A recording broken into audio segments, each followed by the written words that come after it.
इस सेशन को आगे बढ़ाते हैं और आज के इस वीडियो में हम 18 सितंबर 2023 के सभी करंट अफेयर्स जो कि एग्जाम में पूछे जा सकते हैं उन्हें एक एक करके यहाँ पर डिस्कस कर लेते हैं।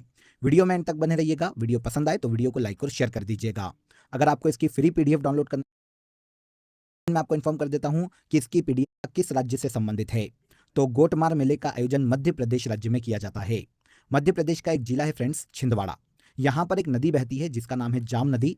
इस नदी पर देखिए पांडुना में गोटमार मेले का आयोजन किया जाता है। मतलब छिंदवाड़ा जिले में पांडुना नाम की एक स्थान है, एक प्लेस है, यहाँ पर गोटमार मेले का आयोजन किया जाता है। नदी कौन सी है ये भी याद रखिएगा, तो ये नदी है जाम नदी। अब देखिए होता क्या है, मैं आपको शॉर्ट में समझाता हूँ।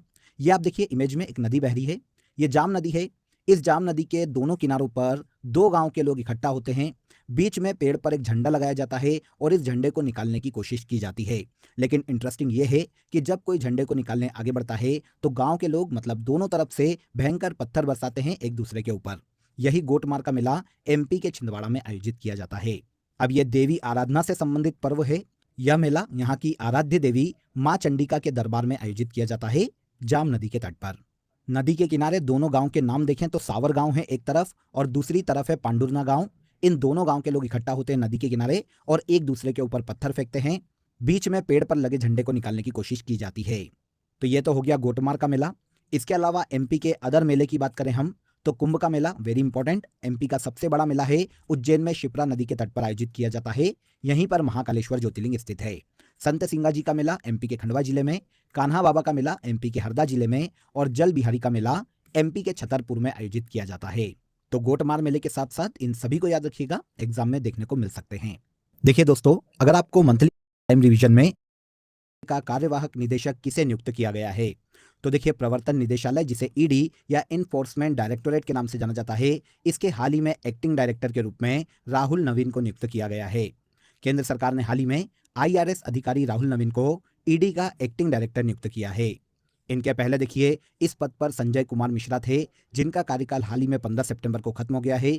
और इनके कार्यकाल के बाद अब राहुल नवीन को ईडी का एक्टिंग डायरेक्टर नियुक्त किया गया है। राहुल नवीन के बारे में ये जानिएगा कि 1993 बैच के ये आईआरएस अधिकारी है। इससे पहले ईडी में ही चीफ विजिलेंस ऑफिसर के रूप में कार्यरत थे और नवंबर 2020 में इन्हें ईडी का स्पेशल डायरेक्टर नियुक्त किया गया था। अब राहुल नवीन को ईडी का एक्टिंग डायरेक्टर नियुक्त किया गया है।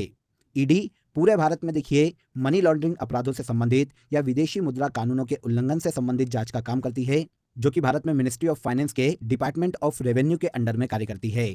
तो ईडी के हाल ही में नए एक्टिंग डायरेक्टर के रूप में आईआरएस अधिकारी राहुल नवीन को नियुक्त किया गया है। ईडी का हेडक्वार्टर नई दिल्ली में है और इसके 5 क्षेत्रीय कार्यालय मुंबई, चेन्नई, चंडीगढ़, कोलकाता और दिल्ली में स्थित है। नेक्स्ट क्वेश्चन देखिए, ग्लोबल लीडर्स अप्रूवल रेटिंग के अनुसार विश्व के सबसे लोकप्रिय नेता कौन हैं? तो ग्लोबल लीडर अप्रूवल रेटिंग के अनुसार देखिए विश्व के सबसे लोकप्रिय नेता भारत के पीएम नरेंद्र मोदी है। आंसर ए हो जाएगा। इस रेटिंग को देखिए मॉर्निंग कंसल्ट के द्वारा जारी किया गया है और इसमें विश्व के 22 नेताओं का सर्वे किया गया था। इस सर्वे के अनुसार 76% अप्रूवल रेटिंग के साथ भारत के पीएम नरेंद्र मोदी विश्व के सबसे लोकप्रिय नेता है। स्विट्जरलैंड के प्रेसिडेंट एलन बस्पेट 64% अप्रूवल रेटिंग के साथ दूसरे स्थान पर और मेक्सिको के president Andres Manuel Lopez Obrador 61% rating के साथ इस लिस्ट में तीसरे स्थान पर है। इटली की पीएम जॉर्जिया मेलोनी इस लिस्ट में 6वें स्थान पर और अमेरिका के प्रेसिडेंट जो बाइडेन इस लिस्ट में 7वें स्थान पर है। तो ग्लोबल लीडर अप्रूवल रेटिंग की लिस्ट में भारत के पीएम नरेंद्र मोदी पहले स्थान पर है। यहाँ पर यह भी याद रखिएगा कि लास्ट ईयर जब लिस्ट आई थी तो इसमें 75% अप्रूवल रेटिंग के साथ भारत के पीएम नरेंद्र मोदी ही पहले स्थान पर थे और नरेंद्र मोदी ने इस साल भी अपने स्थान को बरकरार रखा है। पीएम विश्वकर्मा योजना को कब लॉन्च किया गया? तो देखिए भारत के पीएम ने 15 अगस्त 2023 को इस योजना को लॉन्च किए जाने की घोषणा की थी।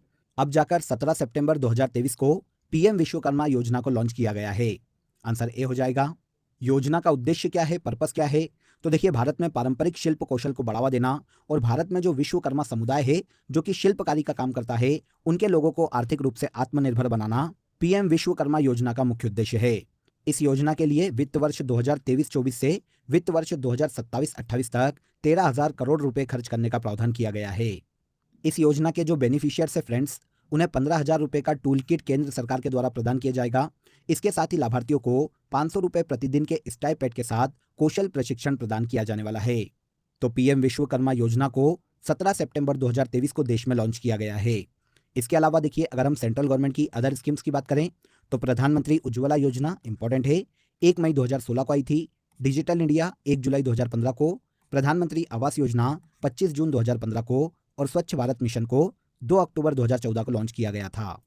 तो पीएम विश्वकर्मा योजना के साथ सेंट्रल की इन सभी स्कीम्स को याद रखिएगा, एग्जाम में देखने को मिलती है अक्सर हमें। हाल ही में किस राज्य सरकार द्वारा गृह आधार योजना शुरू की गई है? गृह आधार योजना को हाल ही में गोवा गवर्नमेंट के द्वारा लॉन्च किया गया है। आंसर ए हो जाएगा। गोवा में राज्य की महिलाओं की आर्थिक मदद के लिए गोवा सरकार के द्वारा राज्य में गृह आधार योजना की शुरुआत की गई। इस योजना के तहत गोवा सरकार के द्वारा गोवा में आर्थिक रूप से कमजोर महिलाओं को हर महीने 1500 रुपए की राशि प्रदान की जाने वाली है। तो गृह आधार योजना गोवा गवर्नमेंट की योजना है। गोवा की कैपिटल पणजी है। पीएस श्रीधरन पिल्लई यहाँ के गवर्नर के पद पर हैं और डॉक्टर प्रमोद सावंत इस राज्य के सीएम के पद पर हैं। ओके, तो यहाँ तक के देखिए सभी क्वेश्चन आपको क्लियर हो गए होंगे। अब आ जाइए आज की कंट्री इन न्यूज में हम यूरोप के देश आइसलैंड को डिस्कस कर लेते हैं।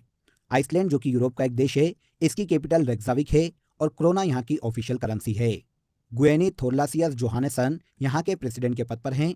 पड़ोसी देशों की बात करें तो ये एक द्वीपीय देश है जिसकी समुद्री सीमा ग्रीनलैंड, फेरो द्वीप, स्कॉटलैंड और नॉर्वे से लगती है।